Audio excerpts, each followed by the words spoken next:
Welcome to the Big Four Accounting Firms podcast, brought to you by big4accountingfirms.com and the Big Four Accounting Firms YouTube channel.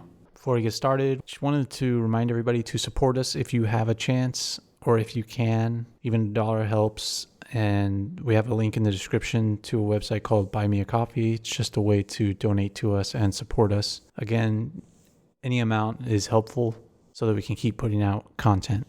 And there's also other ways for you to support us in the show notes to this podcast or on YouTube in the description. In today's podcast, I wanted to talk about some bad news and some good news out of Deloitte. First, let's talk about the bad news. So apparently there's going to be some layoffs at Deloitte, and specifically I think in Deloitte UK, there's going to be some administrative assistants being laid off, over 500 of them.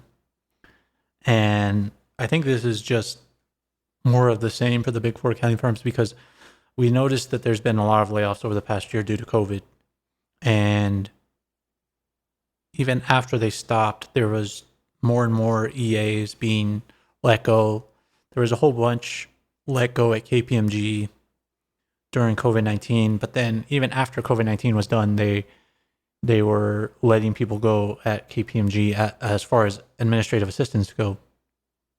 And this is not good news, because it's a lot of jobs and a lot of people are EAs. And I think it could be a bad thing for the Big Four accounting firms as far as associates go, because it's EAs.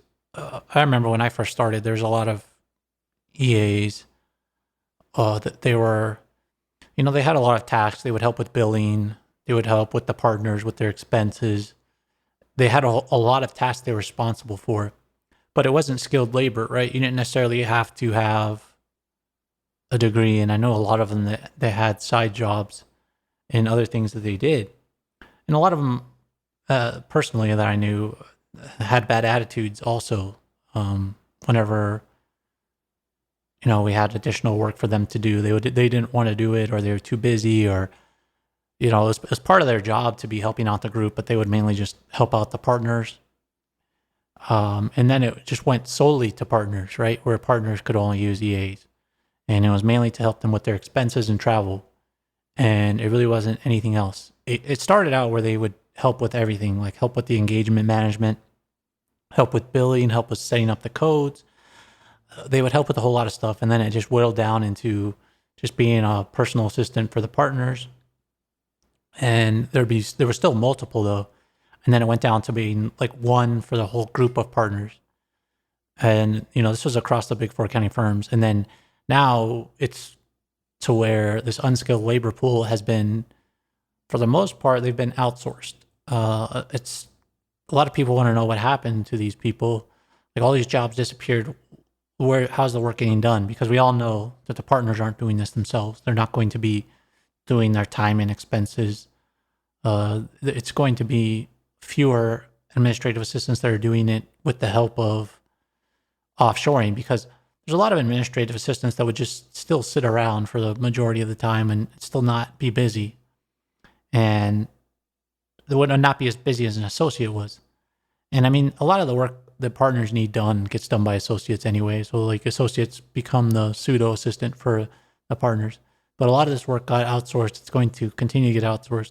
And I think it's dangerous for the Big Four accounting firms to, if they think about doing this for associates, and I think they're heading down that path, right? But the problem with doing with associates is, if you don't give associates work, then you're not going to have future senior associates, managers, partners, etc. Otherwise, you're just going to have to recruit from external firms. So I think we have to keep an eye on this. It's an interesting path to head down. But I think even in the face of this good economy, we talked about some good raises for PwC yesterday. There's some bad news that's still there, and that's these layoffs of these EAs. And I don't know how this is going to affect associates and the future of recruiting for the Big Four accounting firms. And I know in the short term, there's nothing to worry about. There's going to be plenty of recruiting and plenty of jobs. But in the long term, I wonder what the Big Four accounting firms are thinking here. That they look to shave off as much expenses as they can, and I just feel like they might just shoot themselves in the foot. And then along the same lines with Deloitte announced in Australia that they're not going to have set working hours anymore. And I feel like we hear these stories all the time because for some reason the big four accounting firms think we forget them. And it's also just different countries. We're speaking specifically about Australia here. And I feel like each country announces slowly, but they're not going to have working hours in, which I think is interesting because I think they're just solidifying what everybody already knows about the big four. You have to work around the clock, and whether or not you wake up in the morning doesn't matter. But the other thing they don't tell you when they release this type of stuff is that you do have to work around the clock, and you have to work whenever your client wants you to work. If your client wants to have a meeting at 7 a.m., then you have to be awake. Can you go to sleep afterwards? Yeah, maybe if you don't have a follow-up call with your internal team. But that's what they don't say here. They make it seem like you can literally make up your own schedule. You could work 11 p.m. to 11 a.m. if you wanted to, but that's not true. It's a client-centric business, and you're going to have to work around your client schedule and your partner schedule. But another thing that came out of here is that another reason they're doing this is because of commuting costs, and it's going to save the big four accounting firms commuting costs and help them reach net zero. So I guess that is one benefit of the big four accounting firms going social justice, is that they're justifying not having working hours and letting people work from home because it's greener and it'll get them to net zero. So that is one benefit that I see here. But I also don't think they're really changing anything. I think they're just trying to recruit talent. And I think all the big four accounting firms are moving to this model. And it will depend on your office and your client, like how often they want you to go into the office, because I know some people want their people to go back into the office at least a little bit. And there's arguments being had around the world of how much, especially if the big four are going to pay for office space. I know they're trying to get rid of office space in places like New York, but if they have office space, they're going to want people to go in there every now and then to at least have some face time.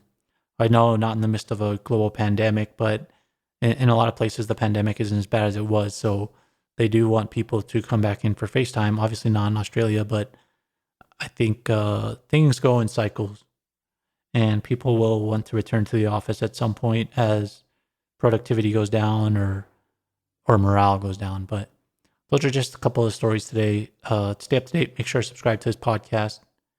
You can support us financially through the Buy Me a Coffee link in the show notes to this podcast. But if you can't do that, then subscribe to our YouTube channel, Big Four Accounting Firms. Thanks for listening.